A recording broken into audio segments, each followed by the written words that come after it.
Hey, what's going on guys, this is 12th Harbinger and welcome to my channel. In this video I am going to show you some upcoming free RPG games that might be really good and worth trying.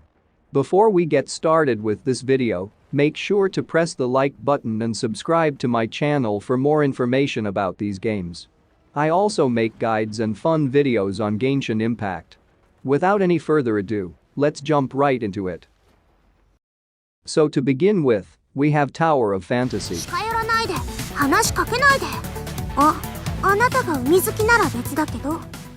Tower of Fantasy is an action-adventure MMORPG game set in an open world developed by Hata Studio and Level Infinite.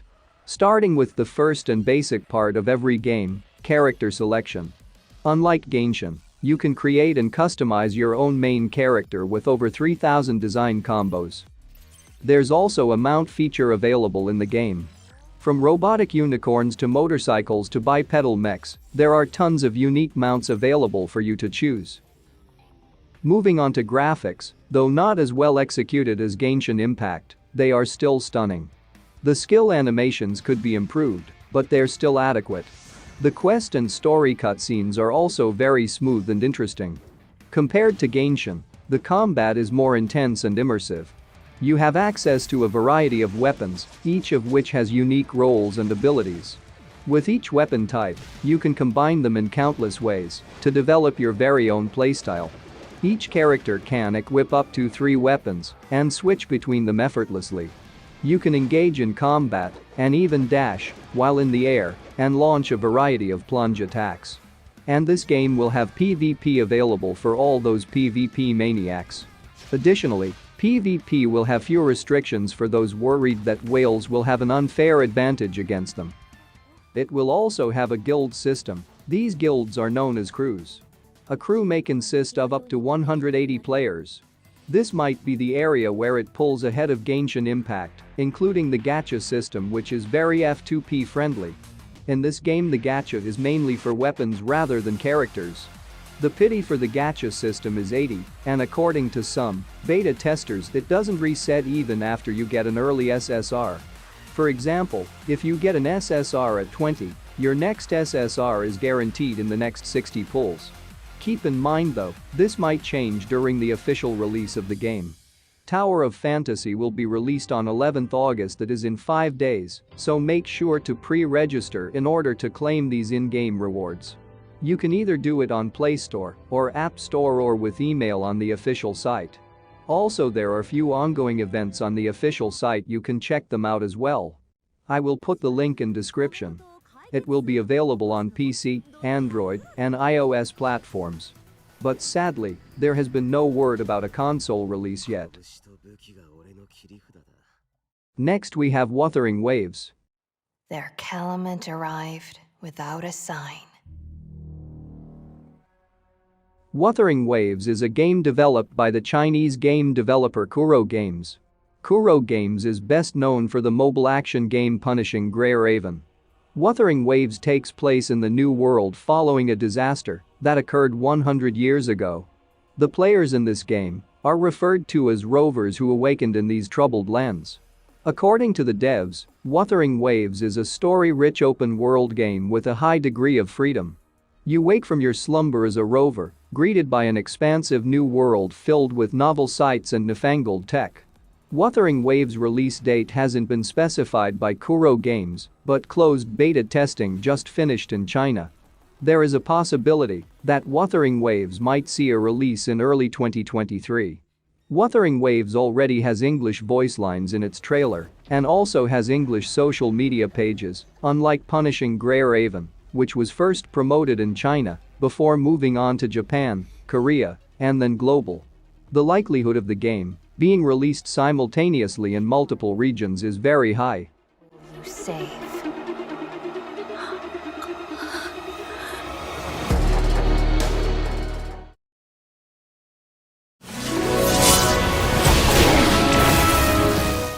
Moving on, we have Netmarble's 7 Deadly Sins Origin, which is the sequel to the 7 Deadly Sins Grand Cross.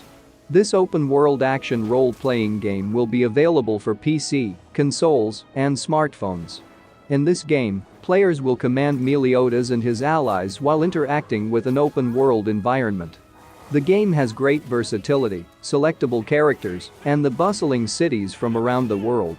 The game will also feature an unique protagonist and story. The 7 Deadly Sins Origin teaser shows a game that looks remarkably similar to Genshin Impact.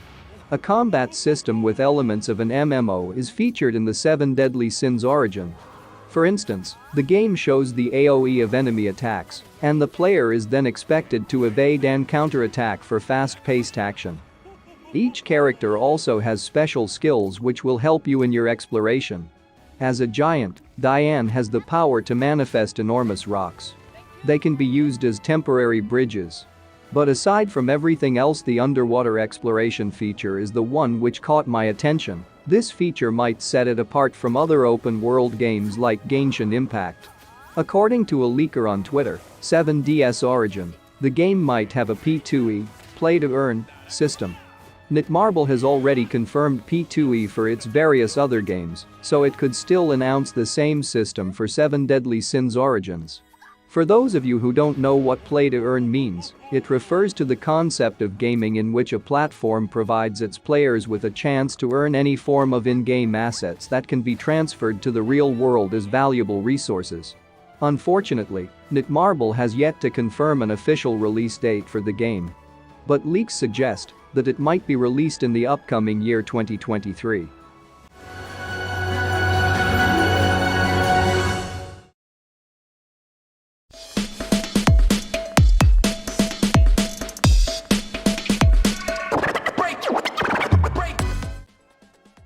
Next we have Zenless Zone Zero, which is the upcoming post-apocalyptic action RPG from the massively successful gacha gaming company Hoyoverse, or widely known as MiHoYo.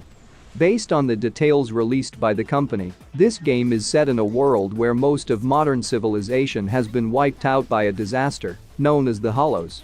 This phenomenon is said to spontaneously form dimensions out of thin air. These areas are inhabited by monsters known as the Ethereal and also has supply resources for New Eridu, the last surviving society. Players are tasked with accompanying people through the Hollows as professionals called proxy. In trailer footage, players can see fast-paced action combat similar to both Genshin Impact and Honkai Impact 3rd. Hoyoverse knows how to make satisfying gameplay, but is slightly changing up the formula in this next game. The details and footage of Hoyoverse's latest game are promising and give an insight into what fans can expect from the closed beta. We don't have a release date yet for Zenless Zone Zero. But since Hoyoverse have already started their tuning test, we can hope that it's an indication that the game's development is chugging along steadily, and hopefully its final stages before release won't take too long to follow. Moving on, we have Solo Leveling.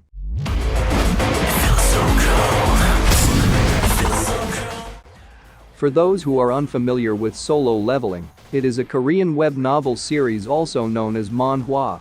This manhwa is soon to get an anime adaptation and is also set to get a game adaptation by Netmarble Neo. The creation of this game is currently ongoing. It is a fast-paced action game. Players face off against powerful foes. Although Netmarble did not provide any specific information regarding the game systems, we can still draw some conclusions from the trailer. It appears that the battle system consists of light and fast attacks, slow and heavy attacks, and also charge attacks. Additionally, it appears that there is some sort of assist caller strikers system, where you can direct allies to engage in combat with the enemy. Not only the protagonist Jin Woo-sung, but many other characters appear in the trailer as well and will be playable, including Cha Hae-in. The Solo Leveling manhwa is one of the best manhwas I have read so far, so I have high expectations for this game.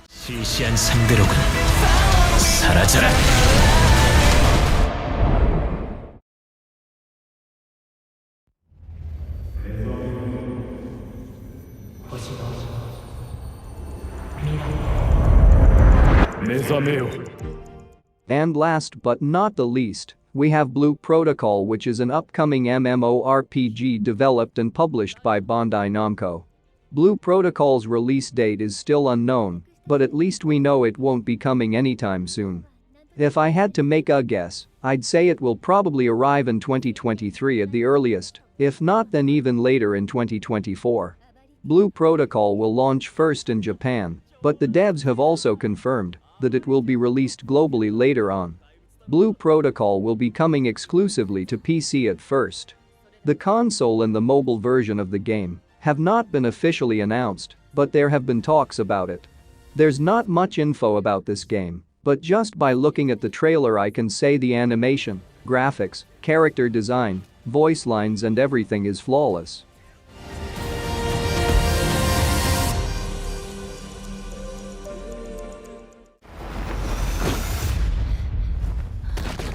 So that's it for this video. If there are more upcoming games that have the potential to be as good as Genshin Impact or better than it, I will make sure to cover those in my future videos. Don't forget to leave a comment about what you think about these games. For more details on these games, be sure to subscribe and click the notification bell. That's all for this video. Thanks for watching. Except nothing ever truly dies.